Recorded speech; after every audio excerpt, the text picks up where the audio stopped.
Coach Joe, welcome to the Sportscast of Denver Sports. We're still working on that title. Coach Joe, how you doing today? I'm doing good. This is an exciting week, man. I'm pumped up. Absolutely, and I'm Rob Blasi here, and we just want to make sure, ask the question, have you called your seating friends to do a wellness check? Like, are they okay? Like if you haven't heard from them in a few days, you may want to check. They might be on like a few-day binger here. Celebrating. Oh, it's amazing. I grew up in Colorado, so I am a CU fan. I didn't go to CU. I went to Harvard of the West, Colorado Mesa University. But I am a CU fan because I grew up here. Yeah, and gosh darn, was that exciting to watch the other day. That was awesome. You know what? It was shocking, and we'll get to that. But what we're also going to get to today, Coach, is concerns we have for Raiders coming to Bronco Country. Are the Raiders better than we think? Is Josh McDaniels a good coach, especially compared to Sean Payton? Now, how do we make sure the Raiders don't sneak up our newly updated stadium? Maybe we'll have to ask with CU. We'll use the cleanest bathroom the Nebraska fans leave their stench up in Boulder. We can probably get the same cleaning company, maybe a 2-for-1 deal, kind of Groupon or something. But today, we're talking all things Denver sports. So the big question I have for you today, Coach Joe, is Russell Wilson the best QB in Colorado? Oh, you're talking about between him and Sanders? I'm telling you. Like if you could swap out Sanders on we'll say next year when he's eligible. If you said, "Hey, we'll trade Russell Wilson to prime time and we'll take Sanders to Sean Payton." That's a tough question. Would you make that trade? I tell you what, Sanders played unbelievable the other day. Total control, puts the ball where it needs to be constantly. It's a whole different world in the NFL, though, Rob. I mean, he's not ready for that yet, but I still believe Russell's going to have a bounce back year. Is it the start of the Peyton and Wilson revenge tour? Is that what we're going to see this weekend? I think so. I really believe in Sean Payton, and I really believe in how they've approached this season. I really believe in how Russell Wilson has approached this season. It's more about football instead of him, and it's more about the team instead of his brand, and it's more about – and I think he realizes that. I think he realizes his legacy's on the line here, and it's all geared towards winning. And I just think he's bought in. I think he's been wanting to play for Coach Payton for a long time, and I just going to see something different on Sunday. I really believe that. Did you see the article where Payton asked Wilson to sort of settle down on Russell Wilson Inc. and you don't have to have everyone like you? Yeah, and I think that was good for Russell Wilson to hear. I think it probably got to a point where it was too much about Russell Wilson and his legacy and legacy off the field more than on the field. And I think now he's realized that my legacy starts on the field, and I can bring that legacy to off the field stuff, but I can't do that if I'm not playing well, because people won't listen to me when I'm not playing well. No, absolutely. So the next question I have for you then, though, with all this happening, what does Russell Wilson have to do in game one to be one of your dudes? Just be efficient, be able to convert some third downs. What I'm looking for, what I've seen the last 5 years in the Broncos offense with different coordinators, but the same thing, if they ever do pass on first down and it doesn't go well, it's always a run on second down. I'm sitting there watching the game. I'm like, here comes a run. And then all of a sudden they're 3rd and 8. I want to see them be creative in the first and second downs. I want to see more creativity in those downs, so they're not always behind the chains and always trying to pull a rabbit out of a hat on 3rd and 8, 3rd and 10, and 3rd and 12.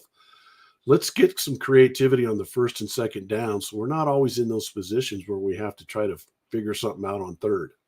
Absolutely. You know what I want to hear Russell Wilson say at the podium after the game on Sunday? What do you want? What you want to hear? You know what I want to hear Russell Wilson say? What do you want to hear? I'm the dude. So that's what you call me. I think he's going to be the dude. I really do. I just think you have a whole different set of discipline here. Like I said, I've watched Hard Knocks. the guy that was here last year, and we don't need to bang on him today, but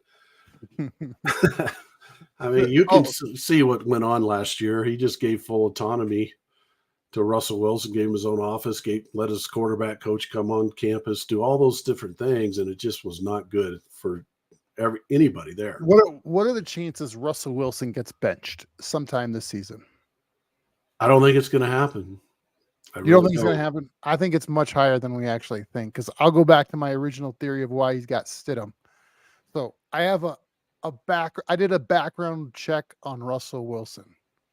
So a little history. I don't know. Have you studied Russell Wilson's history much? Yeah. Like I did the background check, made a few phone calls. Okay. I mean, I was in North Carolina when he played at NC State. So, I called some common people, basically just fans, us muggles. So, but did you remember, like, when he was leaving NC State, he still had his years of eligibility. So why did Russell Wilson go from NC State to Wisconsin before he went to Wisconsin to play his college ball there? Why did he go? I'm not sure. Well, people, if you look back at articles, he was also a big baseball player. So he actually got drafted by the Rockies. And he was spending time focusing on baseball. And the coaches were like, we want you all in for football, which is a fair ask in college a little bit. In high school, I don't think as much, but in college, you go like, hey, you're playing in a big program.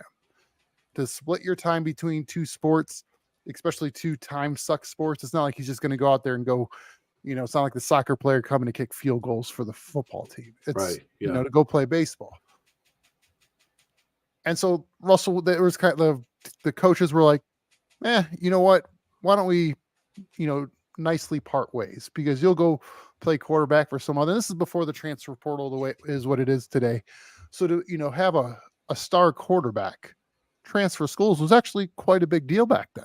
Yeah, he did the grad transfer. He had graduated from North Carolina State, so that's what made him be able to play right away at Wisconsin. And what people forget is that why was NC State why were they willing to part ways with Russell Wilson? Because they had a guy that quarterbacked after him that was another pro prospect called Mike Glennon. Uh-huh. Now, Glennon was drafted when he was drafted, like 76 to Tampa Bay, for the better or worse, like 8 or 9 years, just a career backup. But they had a pro prospect behind him. Okay. Now we move forward about 10 years. Russell Wilson's getting escorted out of Seattle, getting traded. What do they have behind him? A pro style quarterback behind him going, we're tired of playing the way Russell Wilson's playing. Let's just get more of a Geno Smith, a pocket passer, someone like that. Welcome 2 years into Denver, and the leash is getting shorter and shorter because he's also, his abilities to do the stuff outside the pocket are getting more and more limited. Now all of a sudden, Sean Payton comes here. He goes, I want a pro style backup. And so he gets a Stidham, and they pay a lot of money for a backup quarterback in Stidham. So that's why I think history tends to repeat itself.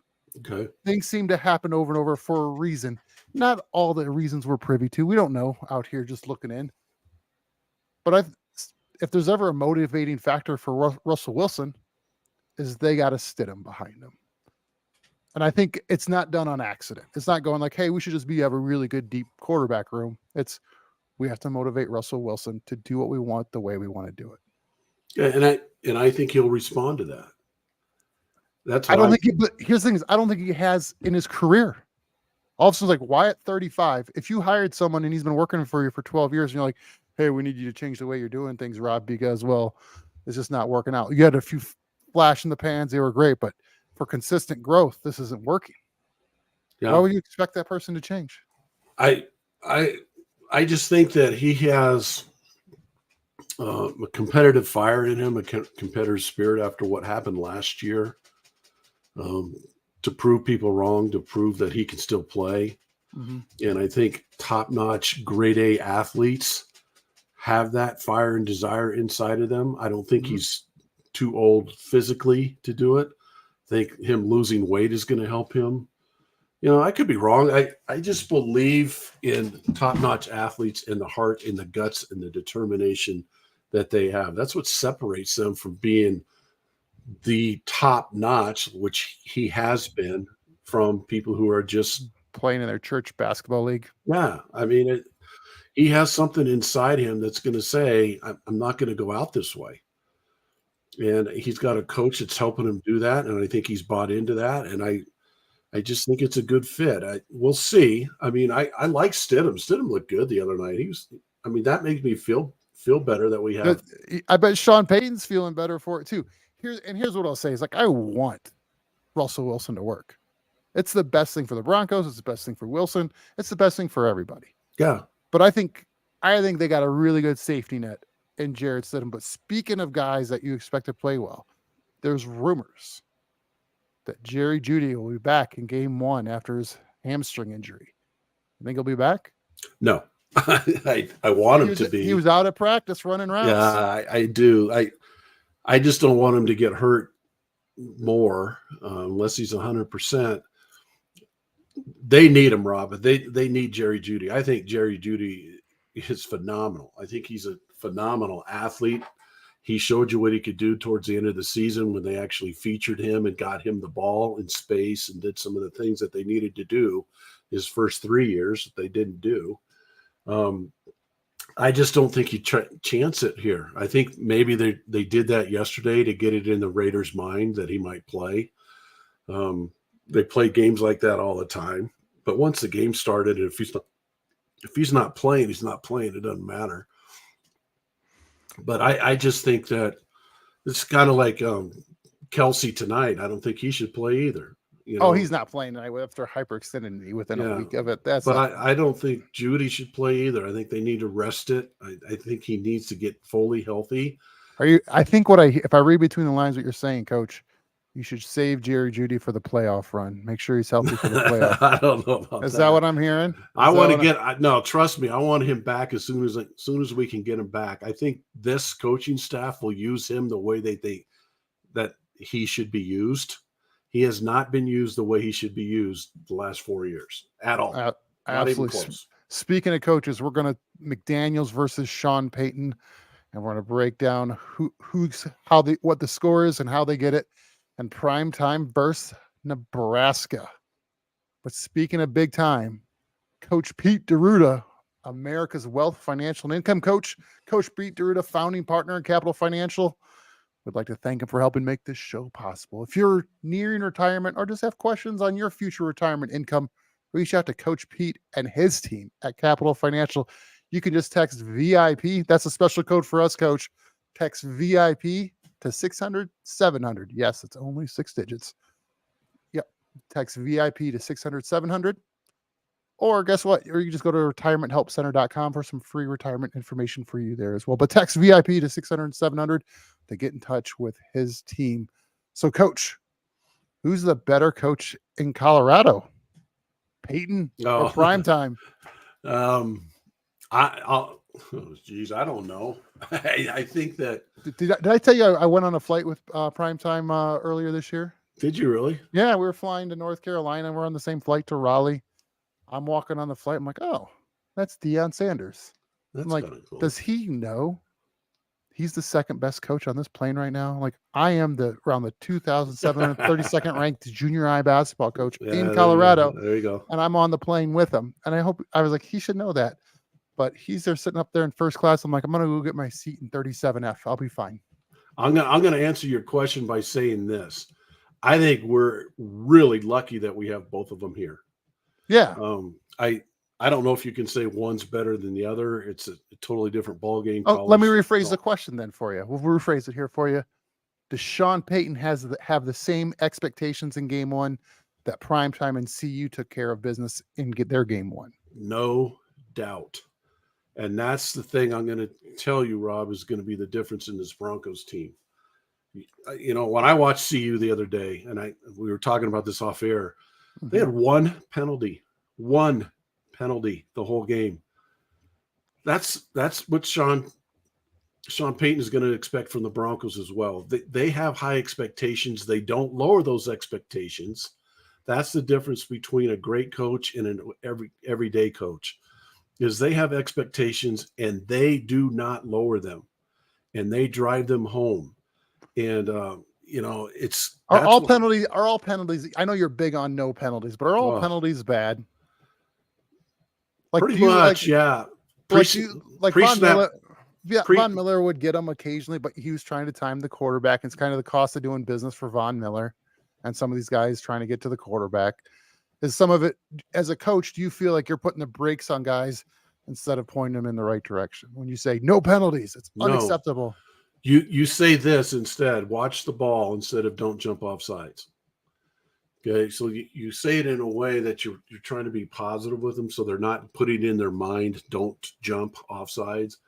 Mm-hmm. But here's the thing. Pre-snap penalties are the killer in football.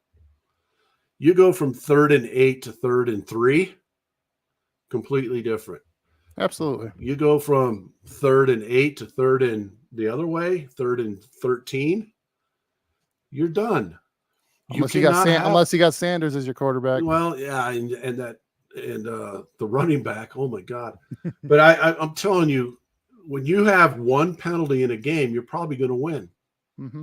If you do that and win the turnover battle, you look at CU's game. They intercepted 2 passes. Okay, one in the end zone and one at the 4. Okay, with the other team going in. That's big time. So you win the turnover battle, you win the penalty battle, you're probably going to win. Mm-hmm.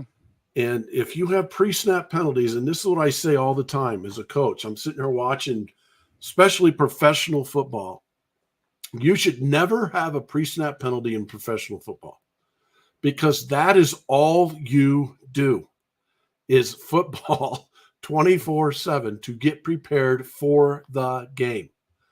And when you have a pre-snap penalty, you're making the game too hard for your players. That's how I look at it. And your players are not disciplined and they're not focused enough because all you do all day long is coach football, get your players ready. All your players do is get ready for football, get ready for the game 24/7. I mean, they don't have to go to school. They don't have to do homework. They don't have to do any of that stuff.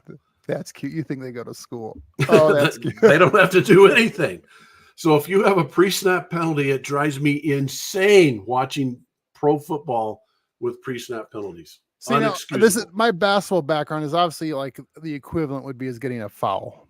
And like if I have a guy that goes up to go try to block a shot and they call the foul and it was a good play, I'm okay with it. Yeah, but that's different. That's not a focus penalty. Some of it you could be because like someone else probably failed of why the guy's actually getting to the basket. Yeah. In basketball, there's something that failed if there's a guy getting to the basket. But like in football, it's like I'm just such a big fan. Like I don't want aggressive or like sloppy penalties. I think there's a fine line between going play aggressive and don't get penalties. Like I agree with you, like the pre-snap penalties, things like that where there's that frustration. Offensive line, especially like what's going on. Defense, you're reacting a little bit more. And I'd much rather go. I'd rather take Von Miller and go. You know what? I'll take a pre-snap penalty every other game for him to go get a couple sacks a game. It's the cost of doing business. I guess. It drives me insane. I'm sure it does as a coach. I'm not going to say it doesn't. So Raiders and Broncos this week. What's the score going to be, Coach? I think the Broncos are going to be like 28-17. To be honest with you, something 28-17. I really do. I look at it like this, Rob. Yeah. Josh McDaniels came into Denver, and he was our head coach. And the first thing he did was get rid of our quarterback. Okay. I heard stories about some of the things and how he treated people and all this and that. Goes to Oakland or to Las Vegas, gets rid of the quarterback. And I really have high respect for Carr. I think he's a good quarterback. I think he's a good leader. I think he's a good person. In 1 year, he gets rid of him, treats him like crap down the stretch to the point where Carr doesn't even want to show up to the facility anymore. Okay, brings in another quarterback that he kind of knows or whatever. Okay, it's the same old thing. The other day, Chandler Jones is tweeting out he doesn't want to play for the Raiders because they wouldn't let him in the facility. He's not getting treated right. It's the same. It's not going to change. Is he a good football coach? Yeah, X's and O's probably. But you know what? Rob and Joe White could be good football coaches if the guy we're coaching is Tom Brady. Oh, I think that's two guys growing with each other. I'm not like, I'm a big fan. Like, if I, as a basketball coach, if I have a whole bunch of 6'7", 6'8" guys, which I did in one summer league, it was kind of fun. You're a good coach. I'm a good coach all of a sudden. Yeah. So the better ingredients, the better, stuff you can make in the kitchen. 100% on that. And that's why I don't like the comparison where it's like, are you penalizing Tom Brady or McDaniels for what they've accomplished?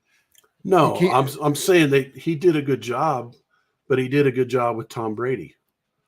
Did he do a good job with David with Carr last year? Maybe he's like, this is what the rumors I heard is they were with Josh McDaniels when they went down there. There's a lot of people in the building that were like, "Hey, we're this close to being a playoff team," and he's a little more like, "You guys got really fortunate you made the playoffs the year before. It wasn't as systematic." Because he wasn't the guy who got him there, right? So, no, that's a pride thing you're throwing right out there, which I'm sure there is in coaching. But you're also going, what about an honest evaluation of the roster? Going, he could have gone, hey, look, your roster's okay, but it's not going to, like, would you rather be the team that's the 7th seed, 6th seed, always making the playoffs and, getting knocked out in the first round by Kansas City by 40 points or whatever, or would you rather go develop and build a Super Bowl winner? And that's what they're trying to do. Not many teams outside Minnesota are going, let's just make the playoffs every year. So 28-17, how are they going to get there? Is it going to be a close game? Or are we going to pull away? I think we're going to come out. I think we'll score on the first drive. Okay. First drive score. I do. I think we're going to go down your there. shot. I like it. Calling the shot. I think we're going to go down and score. I think we're going to, I think it could be close here or there, but I really believe in what the Broncos are doing. I really believe in their culture. I really believe in the discipline that he's brought in. I really believe in Sean Payton. I've read a lot of stories about the guy and everything. And I just believe in how he coaches. And I always say this, expectations are huge. And when you have a guy that has expectations but won't hold you to them, that's a problem. I think when you have a guy that has high expectations and he holds you to it, you're going to be successful. And I think that's where they're at.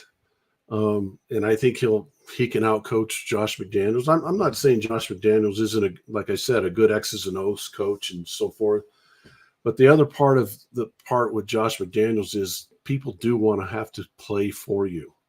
Oh, absolutely. Okay? He's an authoritarian leader. We're going into the first game of the season, and arguably his second best defensive player is tweeting out, "I don't want to play here anymore." Right? That's a problem. You had your best offensive player last year, your quarterback, basically not even come to the facility the last 2 or 3 weeks because he didn't want to be around the guy. Okay, that's a problem. You've never not wanted to be around your boss, but you still go. It was still. This is bad enough where they're not even coming back, And it's and maybe he's changed, maybe he hasn't, but the proof's in the pudding for me. Okay, 28 points. We're getting 28 points. Are you going just 4 touchdowns? Yeah, we're going to score. How many running? How many passing? I think it's going to be 2 and 2. Okay. When I've looked at this, I sit there and think about, I think we're going to have about a 60-40 run. I think they're going to run behind McGlinchey a lot. And I think they're going to throw to their tight ends a lot because they're going to have to. And don't count out Marvin Mims and being something kind of special for them on Sunday. That's fair. Now, with 28 points against the Raiders, what do you think last year they averaged just under 17 points a game throughout the season is what the Broncos averaged. Yeah, that's what do you think they should be average, not should be or could average this year as a team in scoring? What do you think they're going to put up? Between 28 and 32. I get 28 and 32 points a game. I think this, Rob, that's like 100% turnaround. Yeah. If you're an NFL team with the rules of the NFL basically make you score 28 points. Well, you know what the leading what Kansas City, they were the leading points per game last year. You know what they averaged? 20, probably in the 30s, I would think. 29.2. Yeah, close and Philly to 30. was at 29.1. Right. And then Buffalo, just shy of 28. So if we're averaging 28 points a game on your low end prediction, we're a top 3 offense. Yeah, we should be. You think we have a top 3 offense? Yeah. You are way more optimistic than I am. I know I am. Way more. Okay, so I will. What's in your drink today, Coach? Well, I did some research. That. I did research. Okay, the research I found was the years that Sean Payton was in New Orleans, he was a top 1 to 3 offensive team every year except 2. When first year, I'm sure. It was like the last year. I'm not sure if Breeze was hurt or something, but they were a top 3 offense. Okay, ranked 1, 2, or 3. Like I want to say like 13 out of 15 years. So he knows how to call plays. He knows how to read defenses. He can see weak spots in defenses. He can go after the right things. He can do those things that the problem is here. We haven't seen that. We've had offensive coordinators who send Jerry Jeudy on a fake jet sweep time and time and time again, never give him the ball, and then hand it off on the other side. Every defense in the country knew what was coming, and they just kept doing it. I mean, I was just dumbfounded by it. I'm like, this is what you guys get after spending 24 hours a day in an offensive facility trying to you run a fake jet sweep with Jeudy every time and hand the ball off behind it. I'm like, Jeudy had to get his steps in. Well, that's what it was. But Sean Payton knows how to game plan. He knows how to go after defenses. He knows how to hit the weak spot of the defenses. And I really believe he knows this. You stop the defensive end, I'm drawing a blank on his name. Crosby, and you stop Josh Jacobs, the running back, you'll beat him. Okay, he knows that. He's not stupid. It's the Belichick way of typically taking their best players out and make the secondary players beat you. Right.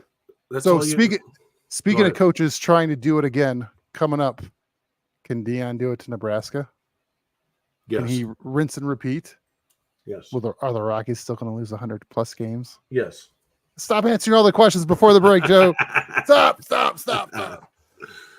But I want to remind people, coming up, it's about a little over a week away. Bruton's Book's 2nd annual Golf Classic, September 19th at Green Valley Ranch Golf Club. Go to brutonsbook.org/golf for more information.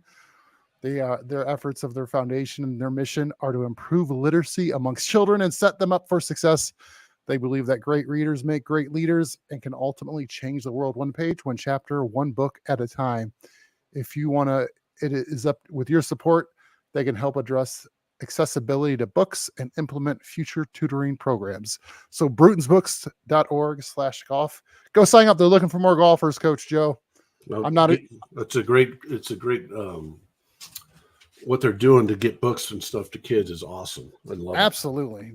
It's David Bruton. He played for the Broncos. He's an amazing guy. Avid reader and likes to share that. So, Coach, we're going to make college predictions now. Okay. CU versus Nebraska. What is going to happen when Nebraska comes to CU besides just the average, Nebraska stink coming? Well, what Nebraska has to do is they have to run the ball right at CU. I think that's the only chance they have. There's absolutely no way Nebraska can keep up with CU's speed, CU's offensive speed. I'm concerned a little bit. I know I don't want to be Debbie Downer here today, but I'm concerned a little bit about the CU defense. Oh, yeah? Some of the schematic things that I saw Saturday just weren't very sound. TCU had the ball, I think, on the 2-yard line or the 1-yard line going in. CU's goal line defense had one middle linebacker, and they had a big, huge bubble over by the tackle. Bubble meaning they didn't have every gap filled, and they only had one linebacker behind it. So they had a big bubble where that gap wasn't filled. It was where the tackle and the defensive end were. And where did TCU run the ball? Right to that bubble. Makes sense to me. It's not good. It's not run to where they're not, right? It's not a good scheme. And then, the other thing that concerned me defensively was how many crossing routes TCU killed CU with. And I was just sitting there going, here comes a crossing route, 3rd and 8, crossing route, boom, here it comes. Aren't those really tough to stop in college, though, especially with that wider hard. hash marks? They're hard, but you better stop it. If you can't stop it, you're not going to win. You can run a 4 under 3 over the top type scheme, or you can run a 5 under 2 over the top type scheme, or whatever it is. I know they're doing a lot of man with Hunter. That cornerback is just phenomenal. You can man up on one side, zone the other side, whatever it might be.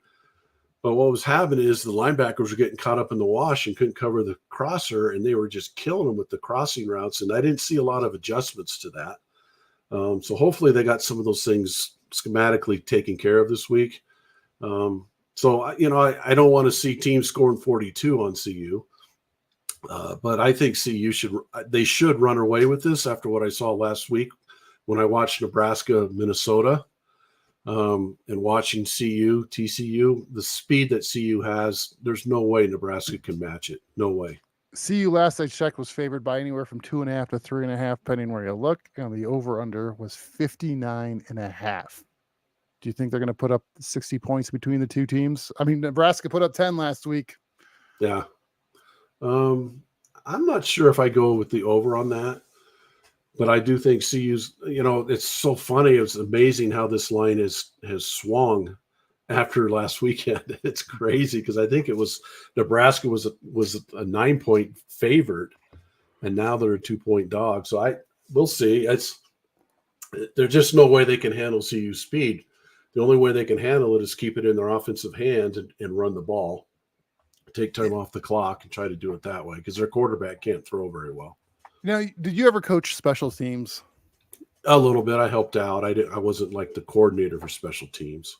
How come it seems like high school, I get it. Your skill level may vary, especially like kicking and things like that. But at a college level, most kickers, I'd be surprised if you get hard pressed to find one, especially at a big Power 5 conference kicker that can't kick the ball out of the end zone on a kickoff. Yeah, I noticed that on CU the other day.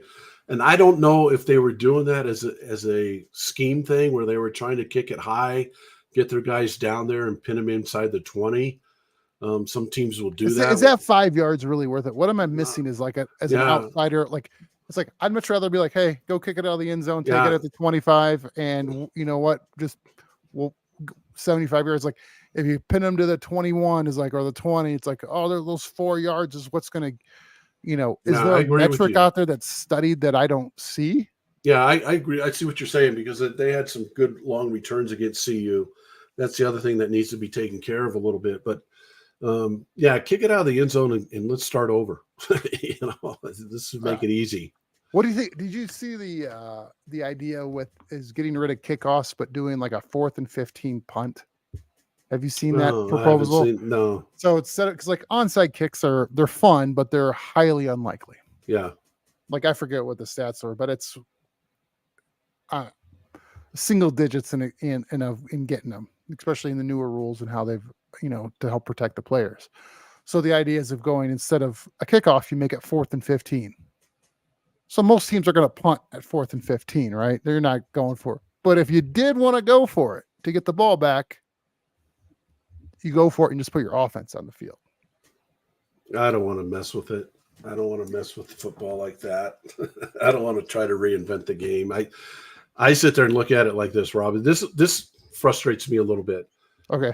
We've gotten to a point with football where it's almost like 7-on-7. It's almost like flag football. And I know there's still some good hits and stuff out there. But the way you can tell that is by the amount of pads that these guys wear anymore. They hardly wear any kind of shoulder pads. If you look at, I don't know why the NCAA is allowing this, but if you watch, do you think the technology's changed in the padding? They don't have to be so bulky. No, it's just I watch an NCAA college football game this past weekend, and a lot of the players don't even have the knee pads on anymore. It's almost like they're wearing shorts, and it just really kind of shows you that the game has really changed a lot in that sense. Everyone's using their hands more, pushing with their hands and doing all that kind of stuff. And it's just a different game than it used to be. They've taken a lot of the hitting out of it, and I still believe that people should be wearing full padded uniforms and so forth. And when I see guys' shoulders sticking out and they don't have enough shoulder pads that even cover their shoulders, and then we wonder why there's shoulder injuries and those kind of things, I'm like, why they're allowing that to happen. I watched college games this weekend where quarterbacks and stuff didn't even have mouthpieces in, and that's one of the biggest things for concussions you can do. And they just let them not wear their mouthpiece. And if you're going to be talking about don't hit in the head and all that kind of stuff, make the guys wear stuff that's going to protect them a little bit too. That's just a rant of mine. It's kind of frustrating for me to watch. No, I can appreciate that. I can definitely appreciate that. As we're moving on to what's happening tonight, Coach, it's the kickoff of the NFL. Kansas City hosting the Lions. Who you got? I'm going to go on the limb.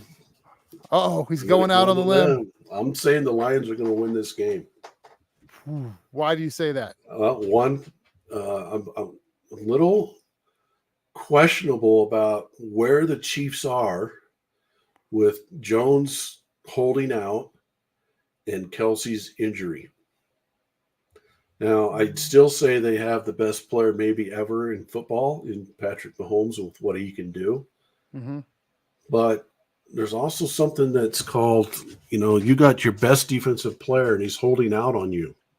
He's not coming to play. Oh, so he must be. Did Andy Reid just turn into Josh McDaniels? No, because it's different. It's money. They're talking money here. It's not how Andy Reid's treating these guys, but he's talking. He's also their GM, so isn't he? He's like an acting GM. I will tell you this though: if they don't have Kelsey, that's huge. Kelsey kills the Broncos. I know that, but Kelsey kills everyone, and especially in the red zone. We haven't had someone to cover tight ends in about 8 years. Yeah, but that's a big loss if they don't have him playing tonight. And I'm kind of a pseudo Lions fan just because of they're always on Thanksgiving Day and they've been horrible forever. So I'm just kind of a lot of my pick is because I'm hoping that they're going to be actually good this year. So, but I think they have a chance to go in there and beat them tonight. I really do. I think it'll be a high scoring affair. Yeah, I think it should be. Who do you think is going to win?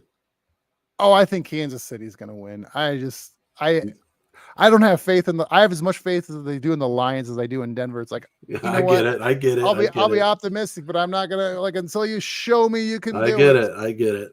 Especially when they're playing Mahomes. Yeah. It's like, I grew up an hour south of Detroit every year. Hey, we're going to be good. We're going to be good. And you're like, no, you're not. Stop it. So, and like, I root for the Lions. Like when you have that, that kid that you've coached that you just try to get to make a layup and they finally make the layup. You're like, good job, Joey. Good job. And well, that's kind of how they've been.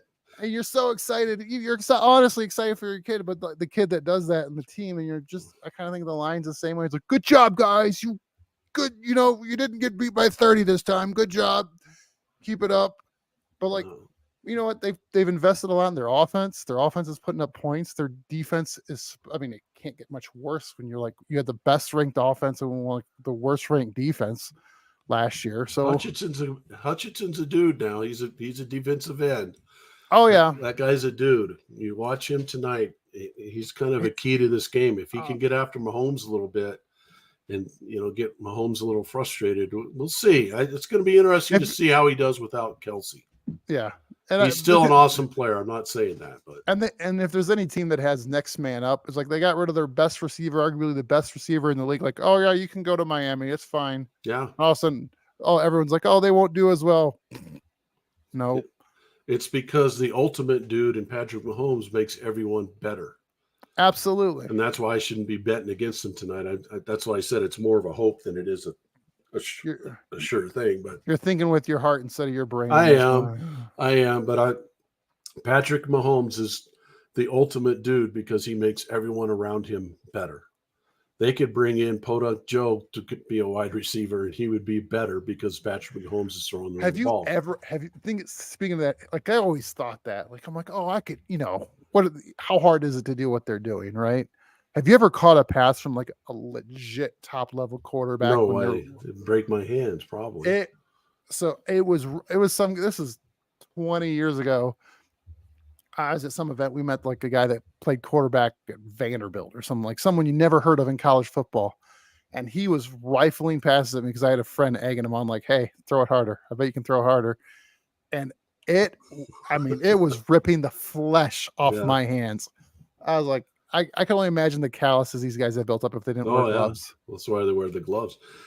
He just, he could make plays. He can do things out of the ordinary and get you the ball in places that you need the ball put and do those things. He just makes everyone around him better. Now I'm talking myself out of my pick now, Rob. That's usually how it goes. You're making me think here. You needed some expert advice on your own pick, so you talk to yourself. I get it. Yeah. I get it. So, but if people wanted more information from you, Coach, you got gear and the Vistage Group to help people out. Tell me about the Vistage Group. Yeah, Vistage is a company that's been around for 65 years now, and basically what it is, it's a mastermind group, peer group for business leaders. We meet once a month. We go over issues, problems, obstacles, opportunities that you might be faced with, and to have the power of the peer group and other business leaders to help you, guide you, and support you through all those. And it's just a very powerful way to keep learning, growing, and progressing. I love chairing these groups. I'm the coach of the group, and I go in and do one-to-one coaching sessions with each member of the group once a month as well. And it's a really good platform to keep growing and progressing. It's awesome. And then what about, you have your gear too? Yeah, I got some Coach Joe White 97 gear. I got some shirts that say #WinTheProcess, #FearRegret, and some of my logo stuff on there. And you can get a hold of me, Coach Joe White 97 at gmail.com, and I can hook you up with that and get you in the right spot to get your Coach Joe White 97 gear. It's a lot of fun. It's just trying to grow and just, like my whole purpose in life is to help people grow and progress. That's what I love to do. So. No, absolutely. Love to do it. So reach out to Coach Joe White for the Vistage Group, getting coaching for your business, or if you want to get some nice gear. So as we wrap this up, any parting thoughts, words of wisdom to share for us sports fans out there? As us pessimistic Bronco fans out here, what would you have to say? I would say just trust the process. I think that I said my shirt says win the process. I think Sean Payton has a process of winning, and I think we need to allow him to win that process. And we can't jump on the bandwagon or jump off the bandwagon. We just have to trust that his process, that he's going to win his process of winning. He's done it for a long time. And that process that he has, he knows it works. He knows he can win it, and he knows he can win that process. Trust it. Might not, like you said, it might not happen right away. I think it's going to happen a little faster than what you do, which is fine. I just believe in what he's done in the past with an organization that was worse than the Lions. The Saints were the worst than the Lions, and he brought that organization to a winning organization. We need to trust it. You realize that we have not beat the Raiders since 2019 in Drew Lock's rookie season. Don't even remind me. Back in 2019, we have not beat the Raiders. So, are we a fan of history repeating itself, or are we going, hey, we're changing the path? We're changing the path. CU's changing the path. One thing we didn't get too much into today was CSU. I thought they were going to change the path, and they looked horrible the other night. I was really disappointed in them. I just want to have a good football season where teams we can cheer on, and especially if they have local kids playing for them and so forth. Man, they got to get some things figured out up there fast. That was not a good performance by them. Who did CSU play? They played Washington State, and they never I hate Washington State. They didn't have a chance. And another team, it's a local team. I count them as a local team, and I cheer for them, is Wyoming. Man, what a game they had with Texas Tech. Holy cow. They had no business beating Texas Tech. The athletes that Texas Tech had, And that, I'm telling you, that Craig Bowl at Wyoming is amazing. That guy can coach, and he has discipline, and he has some toughness up there that just won that game the other night. They were down 17-0, and they come back and win in double overtime. Unbelievable game. I don't know if you got to watch it. Do you like the college overtime rules? I don't like the second overtime being have to go for 2. I wish it was more. I kind of wish that was more of a third overtime thing, but I'm okay with it. It's better than what it was when I was growing up. When I was growing up, it was a tie. You ended in a tie. So I kind of enjoy what they do. Each team has the same chance from the same spot. Whereas the NFL, it's team goes down and scores a touchdown. The other team doesn't even get a chance. So I do like that. I think it's competitive. I think those games are, when they get into overtime, and it's pretty, I mean, it's really competitive. I love it. I love college football. I mean, watching Virginia Tech and how they come in before the game, and it's just college football. There's nothing like it. And we got some good football teams here. Did you know that with college football, like with Nebraska CU, that those tickets are going for more than any other football game in the country this weekend? Yeah, that's what he's done up there. That's what Coach Prime has done. It's what he's done is amazing, and he's already paid for his contract and more, and what he's brought to CU in visibility. If you're a kid, I heard today that the number one dual threat quarterback in the country, who's like the second highest rated player in the country, is now thinking about coming to CU. When you have things like that, and those things get put on ESPN and those kind of things, man, it's just good for the whole city. I mean, it's good for the whole university, not just the football program, but the whole university. And man, the biggest thing in the back of my head, Rob, is we have to figure out some way that he can. I don't want him to leave. You hear people already saying, well, NFL, and what if an SEC school comes after him or whatever. I just want to enjoy the moment, but I also always look to the future and what are we building, because we know what crap is. Right? We've been watching crap from CU for years. Are you kind of concerned like what Urban Meyer did when he went to he started at Bowling Green in 2 years, then 2 years at Utah, then went to Florida? Right. Yeah, I want him to be here. I want him to gain roots here. I want him to say, you know what, the SEC school is a good job, but make CU that type of a job. Make it a destination job, not a job where people are coming to use it as a stepping stone job, like the coach that went to Michigan State. It's not. We don't want this to be a stepping stone job. We want it to be an elite job.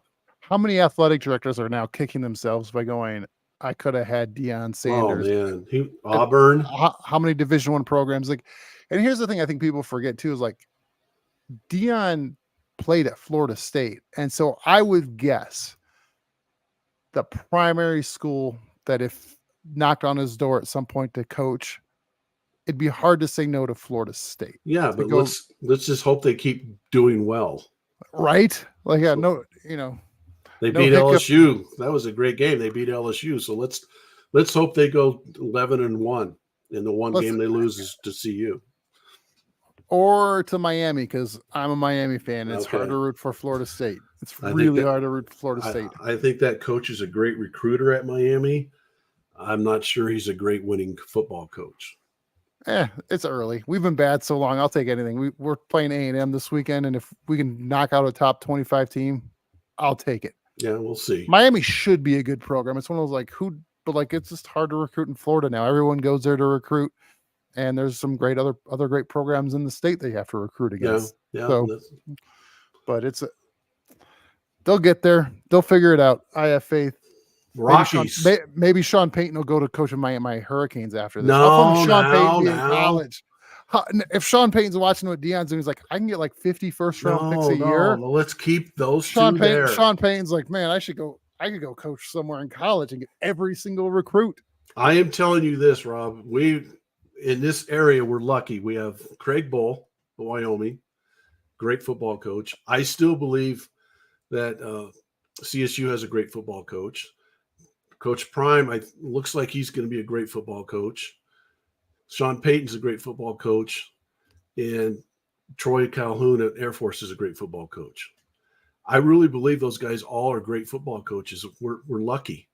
And we got to hold on to them, and we got to just enjoy this ride here, because we all know the last couple falls here with trying to watch the Broncos, which were unwatchable, trying to watch CU, which is unwatchable, trying to watch CSU, which was unwatchable. It was hard. It was hard. So like in the Denver area, curious with watching like CU this week, do you use DirecTV or like Comcast? Or we have Comcast, but I don't know how much longer with the dispute with altitude, especially if the Rockies go over to altitude. Yeah. And I can't watch the Rockies, the Nuggets, or the Avalanche. Comcast might be gone. Well, so the funny thing in my neighborhood last week is I live like in a canyon. Like there's like rabbit ears just do not work well to get local stations. I tried it when I first moved out here as kind of my goal. Like I don't need cable or DirecTV. Then you really couldn't watch the games because you're just always fiddling with the antenna. But Fox has a dispute right now with the Fox networks with DirecTV. So you can't watch the Fox games. Oh, wow. So it's so funny in my neighborhood. Everyone's like, it's like, do you have Comcast or DirecTV? Like it's the question in the neighborhood. Because then you could tell people like, well, you got Comcast? Well, what are you doing at 10 o'clock on Saturday? You got all these people going across the street. Oh, yeah. And then they're like, well, how else could I watch the game? And it's my wife and I joke because we're like the younger couple in the neighborhood. So it's like every tech question, like, how can I download Fubo and watch this? How would I do that? Yeah. So, well, then when the Nuggets come on, then because you have Comcast, then you're going over their house. I got DirecTV. I have Direct. So the Comcast people are coming to your house for the Nuggets games, but you're going to their house for the Fox games. It's almost like the end of times and having food. You're like, no, just don't tell people we have food. Don't show them. Don't. Yeah, it's changing. It's changing. Don't let them know. Just keep them at their place. We don't need everybody over here. The problem is there's so many good cooks around here. So what are you doing? What are you doing for the CU Nebraska game? What am I going to do? Do you have like, so just so you know what I get is, and I can't wait. So my mother-in-law is actually from Nebraska. Oh no. But she's been out in Colorado for decades. Yeah. So she should be more of a CU fan than Nebraska fan. But guess who else is now coming? Her cousins and stuff. Yeah. And so we're hosting a bunch of Nebraska fans over here to watch the CU game.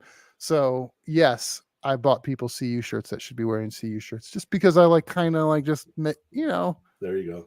I will say this about Nebraska. I don't have anything against Nebraska. In fact, I just don't like the shape of Nebraska. I really look up to Nebraska fans. They're very loyal to their teams. They show up. They support them. That's because there's nothing else in Nebraska to support. I get it, but at least they're doing it, right? Yeah. Their volleyball team's incredible. Unbelievable. They had 90,000 people at a volleyball game. I totally get into that. I think it's awesome. I'm kind of a Nebraska fan because of that. I love how they're loyal, disciplined fans to their teams. Oh, yeah. But I don't want them to beat us tomorrow or what's the score? What's the score? Final prediction. Oh my goodness. Give me a score code. 42-17, maybe. Wow, you are optimistic. Big win for the Broncos. Yeah. Big win for CU. Yeah. Hey, we have been in the crapper for years here with football. Let's go for it, man. I feel like your optimism is like what I am when I try to work out. I'm like, I worked out 2 days in a row and didn't have a dessert. The scales should be 10 pounds lighter. How's Nebraska how are they gonna stop CU's speed? There's no way. There's no way they can stop that speed. CU will probably have the top 7 or 8 athletes on the field. But like, they're not going to have the biggest athletes. You were right. Nebraska's going to run the ball. Like their quarterbacks are running quarterback. Yeah. But we got to be able to stop him. We got to have a scheme that's going to be able to stop the run. Because he's a former Georgia Tech guy, so he's a running quarterback. Yeah, he's a big dude too. He's like 6'4", 225. He's a big I wish human it was being. 225. That'd be great. He is a big dude, but he can't throw the ball very well. He didn't make some good decisions in the Minnesota game, but he can run, and he can run with some power. That's the only thing that scares me is if they come right at us. or come right at CU. That's the only thing that really scares me in that game. I really don't think CU's going to be thinking too highly of themselves. I think they have the discipline in their program to know that we got to keep getting better instead of rest on what we did last week. And I think that's part of the coaching staff. I think they have a great football coaching staff up there. And I'm just bought in, man. I'm bought in. And part of it's because I am excited because, like I said, the last 5 years, the Broncos and CU have been unwatchable, and CSU. And those are the three teams I watch the most, and they've been unwatchable. So we got some coaches, we got some guys, we got some players, we got some dudes to watch. Let's go. You know what my big question of the weekend's going to be? What color shirt my mother-in-law is going to wear over to her house.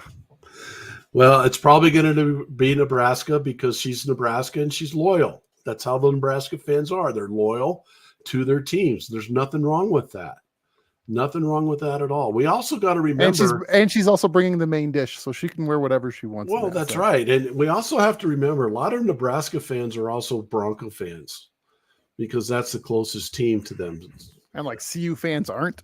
On this, no, I'm just saying. So we can't hate them too bad, right? So on this side of Nebraska, the western side of Nebraska, there's a lot of Bronco fans there. On that side, the eastern side, they're more Chiefs fans. But yeah, they're loyal to their teams, and she'll probably show up in a Nebraska shirt because that's how they are. There's nothing wrong with that. But let's just kick their butt. Let them go home. Let's go see you. Sorry, Mary's texting and messaging in here. She's a Nebraska fan, so she's going. Nope, she's going to wear red. Go Big Red. Yeah, sure she is. She should wear red. That's her team. That's her loyalty. She's been in Colorado probably longer than she was in Nebraska. Doesn't matter. They're loyal people. They're loyal fans to their team, and I appreciate that. You know, I really do. You live there. You grew up with it. Live it, man. I want Nebraska to be good. It makes football better if Nebraska's good. It makes the rivalry better. Hopefully they start playing every year again, as a non-conference game and so forth. It brings a lot of money into the communities. It does a lot of things. So it should be a good game. I'm excited for it. I'm excited for that game. And then Sunday afternoon, man, we have stuff to be excited about again. So that's cool. Yep, Raider Nation coming in, and hopefully we have some people with some good pressure. I don't want Raiders to ruin our new stadium-ish. Like it's like you just remodel your house, then you invite people over. They're not going to. Oh, it's going to be. Oh, this is Raider fans are coming. Can't we pick a different fan base to come to our first game, especially after we update our stadium? Yeah. So, all right, Coach Joe, we'll talk to you here soon. Yeah, I appreciate the time. Everyone, have a great week. Have a great weekend watching football. It's going to be awesome. And good luck, Rockies, not losing 100 games. Yeah, it's going to happen. Yep.